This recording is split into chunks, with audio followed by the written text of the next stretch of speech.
Salut les topiens, les fans Disney et notamment les fans Disney américains s'inquiètent. Je vous explique, en ce moment même dans les resorts Walt Disney World et Disneyland Resort, vous avez une réhabilitation majeure, la préparation de l'attraction Tiana's Bayou Adventure, la rethématisation de Splash Mountain, vous avez aussi toute la séquence d'entrée d'Epcot qui est toujours en cours de préparation et qui va ouvrir plus tard cette année. Vous avez bien sûr aussi l'ouverture du World of Frozen à Hong Kong Disneyland, mais beaucoup de sites d'actualité commencent à se demander quand est-ce que les prochaines attractions arriveront. Et quand je dis nouvelle attraction, je parle bien sûr d'extension de zones qui n'existent pas encore et pas forcément de réhabilitation. Et c'est là qu'il y a un petit souci aux yeux des fans Disney, je vous explique. Si aucune extension ne débute en 2023, il est peu probable qu'en 2024, 2025, il est peu probable que jusqu'en 2026 au moins, il n'y ait pas de nouvelles attractions dans les différents resorts que je viens de vous citer. Et c'est un vrai problème pour les parcs Disney qui vont faire face à l'arrivée d'un mastodonte. C'est le parc Universal Epic Universe qui est construit juste à côté de Walt Disney World, qui sera donc le troisième parc du resort Universal, sans compter Volcano Bay qui a déjà ouvert il y a de ça quelques temps. Ça fera donc en réalité 4 parcs. Et alors même que la Walt Disney Company traverse une crise dont on a déjà parlé sur cette chaîne,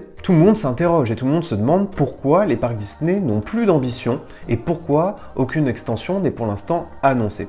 Et c'est vrai que depuis la D23 Expo, on a eu ce qu'on appelle des what if, c'est-à-dire des concept art de ce à quoi pourraient ressembler des extensions des parcs Disney. On a parlé ensemble de l'extension du Magic Kingdom il y a de ça quelques temps, mais plus de nouvelles depuis. Bob Iger s'était rendu dans les parcs Disney en Floride pour annoncer un investissement sur place pour répondre aux dangers et à la concurrence du parc Universal Epic Universe. Et à l'époque, Bob Iger avait promis plus de 10 milliards de dollars investis sur 10 ans. Et évidemment que dans ces 10 milliards, on imagine qu'il y aura la création de nouvelles attractions, puisque Bob Iger lui-même critiquait Bob Chapek sur le fait qu'il fallait, pour augmenter la capacité des parcs, construire de nouvelles attractions et que seule la réhabilitation ne suffisait pas. Quel pourrait être le premier projet que lancerait Walt Disney World pour réattirer le public, alors même que les parcs Universal voient leur nombre de visiteurs augmenter et qu'il s'agit désormais d'une concurrence de plus en plus sérieuse? Eh bien, il faudra sans doute pencher ses regards vers le parc sur lequel avait tout misé Bob Iger à l'époque de sa présidence, c'est le parc Disney Animal Kingdom. Disney Animal Kingdom, aujourd'hui, c'est un parc qui est considéré comme un parc de demi-journée. Les spectacles nocturnes ont même été retirés du parc. Il y a de moins en moins de mythes. C'est vrai que le parc commence à s'éteindre aux alentours de 14-15 heures. Disney Animal Kingdom, c'est un petit parc en termes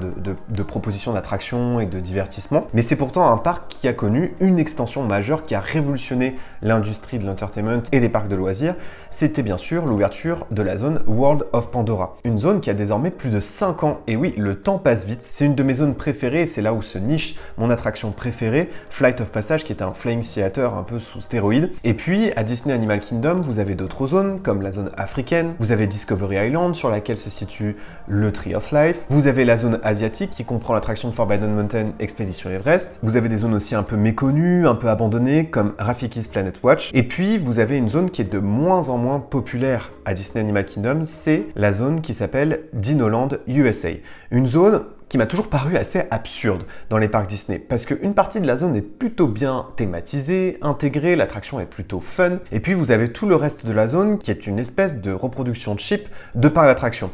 Et puis finalement, c'est dans les détails et dans la storyline qu'on comprend toute la complexité de ce land. On est là en fait dans une petite ville autoroutière qui est devenue célèbre grâce à un chasseur de fossiles qui a trouvé en fait des os de dinosaures en 1947 dans cette zone. Et après cette découverte, il ouvre avec des amis scientifiques un centre qui s'appelle le Dino Institute et qui permet à des étudiants, des bénévoles de venir se cultiver sur la question des dinosaures. Ça devient donc un site touristique. Et c'est là toute la subtilité de la storyline. En périphérie de la ville, il y a aussi deux frères qui convoitent ce succès touristique et qui, eux, veulent en faire un parc d'attractions. Et donc, à proximité de ce site touristique, où se cache donc l'attraction Dinosaur, est créé une sorte de parc d'attractions cheap qui surfe sur le succès touristique de l'attraction Dinosaur.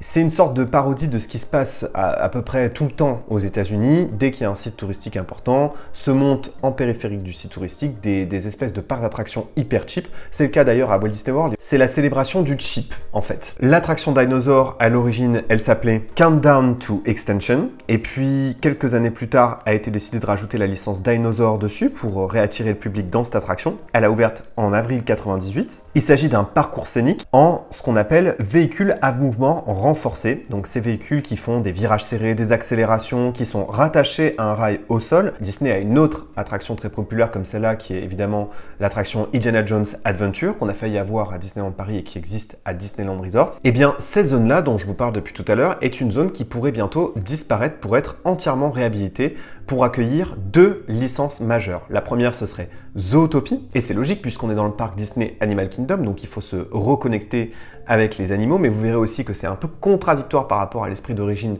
de Disney Animal Kingdom, et une licence qu'on attendait moins dans le parc, qui était donc la licence Moana. Donc vous le voyez là sur ce concept art, vous voyez très bien au premier plan la zone Moana qui s'étale du centre jusqu'à gauche, et puis la zone Zootopie qui est un peu plus au fond du land. Si on compare avec la zone actuelle de Disneyland USA, je vais vous montrer en fait, selon moi, à quel emplacement seront placées les futures attractions des licences dont on vient de parler. En fait, le bâtiment Zootopie que vous voyez au fond, ça correspond clairement à la zone Dinosaur et à l'attraction Dinosaur. On reconnaît là bien l'emplacement de l'entrée de l'attraction, la séquence d'entrée.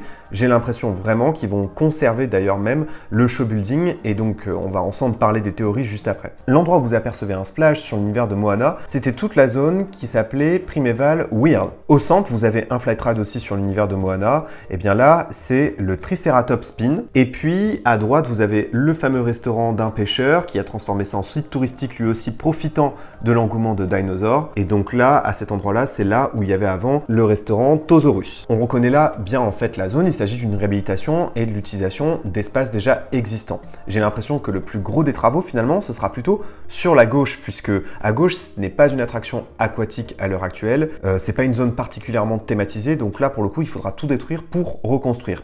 En revanche, tout ce qui est situé sur la droite de l'image nécessitera sans doute un peu moins de travaux. Alors concentrons-nous déjà sur la zone Zootopie. Qu'est-ce qui pourrait donc remplacer l'attraction Dinosaur? Donc là, ce qu'on reconnaît sur le concept art, c'est la fameuse skyline de Zootopie. J'ai l'impression cependant qu'il s'agira d'une plus petite zone par rapport à celle qui est actuellement en cours de construction à Shanghai Disneyland. Et il faut donc tourner nos regards de ce côté-là du monde pour comprendre ce qu'ils voudraient potentiellement faire dans cette zone-là, puisque en ce moment même est construit une attraction majeure dans le cadre du plan d'extension du parc Shanghai Disneyland, qui est quand même encore assez récent. On sait déjà en quoi consiste à peu près l'attraction, on a déjà vu plusieurs audio animatronics, on va retrouver les personnages emblématiques du film dans une sorte de nouvelle enquête un peu plus humoristique où les visiteurs seront installés dans une voiture. Et donc là, justement, la voiture, elle rappelle quoi? Elle rappelle l'attraction précédente, c'est-à-dire Dinosaur. Donc 2 possibilités. Soit les Imagineers décident de conserver le principe technique de l'attraction précédente pour simplement rethématiser les décors Dinosaur en des décors Zootopie et adapter l'histoire qui est actuellement imaginée à Shanghai Disneyland, soit il pourrait s'agir à nouveau d'un trackless. Le trackless, la technologie que n'a pas encore Disney Animal Kingdom, surtout répandue à Disney Hollywood Studios, mais c'est désormais arrivé à Epcot avec Ratatouille, c'est l'attraction dont raffolent les parcs Disney en ce moment. Les dernières nouveautés sont pratiquement toutes des trackless. Si c'est le choix d'un trackless, si c'est une autre technologie qui est choisie, il s'agit plus simplement d'une réhabilitation, mais il faudra de nouveau reconstruire le track, les véhicules. Ça n'a plus rien à voir avec le concept précédent. Donc évidemment, c'est beaucoup plus cher. J'ai l'impression que contrairement à Shanghai Disneyland, il n'y aura pas véritablement de land Zootopie. On va deviner au loin la skyline de la ville de Zootopie. On va rentrer par la gare, exactement comme dans le parc Shanghai Disneyland. En revanche, on ne pourra pas se balader dans les allées de la ville. J'ai pas l'impression que l'univers soit très étendu dans cette zone. Donc j'ai vraiment juste l'impression qu'ils vont se servir du show building pour construire dessus la skyline.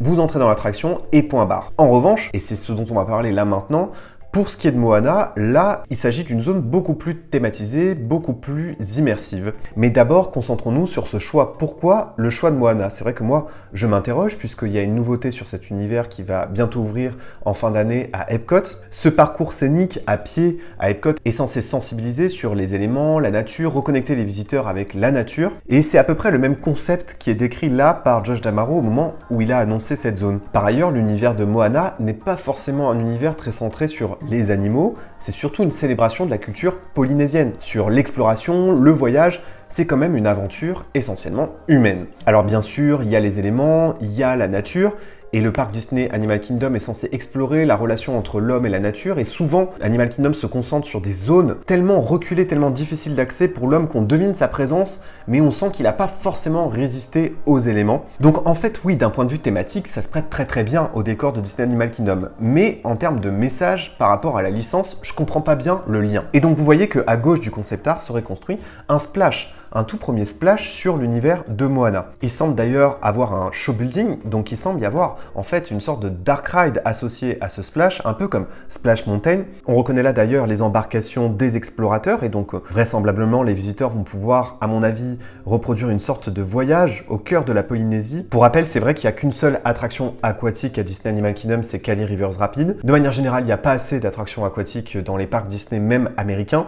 Donc pourquoi pas rajouter une attraction aquatique, c'est effectivement une bonne idée, surtout dans ce parc où la végétation et l'eau se mélangent très très bien. Et puis, au centre de l'image, vous devinez la rethématisation de Triceratops Spin, qui deviendrait donc un flat ride sur l'univers de Moana. Et puis serait conservé aussi l'espace de restauration du pêcheur, qui a donc ouvert un restaurant profitant de l'engouement touristique de la zone. Et donc on devine un restaurant qui pourrait là devenir aussi un restaurant sur l'univers de Moana. Cette zone, c'est celle qui pourrait être la prochaine à voir le jour dans les parcs Disney. Donc désormais, les yeux sont tournés vers Disney Animal Kingdom puisque c'est là que la plupart des rumeurs se concentrent pour le lancement d'une prochaine extension. Et il faudra donc pas tarder puisque, comme je vous le disais tout à l'heure, après Tiana's Bayou Adventure, il n'y a pas de travaux majeurs en cours dans les parcs Disney américains, ce qui suggère donc pas de nouveautés avant peut-être 2025-2026, ce qui fait beaucoup trop tard évidemment avec l'ouverture de Epic Universe, mais Disney pourrait bien accélérer ses plans et débuter des transformations, notamment dans ce parc, très prochainement. En tout cas, c'est l'une des nouveautés les plus probables qui pourraient bientôt arriver dans les parcs.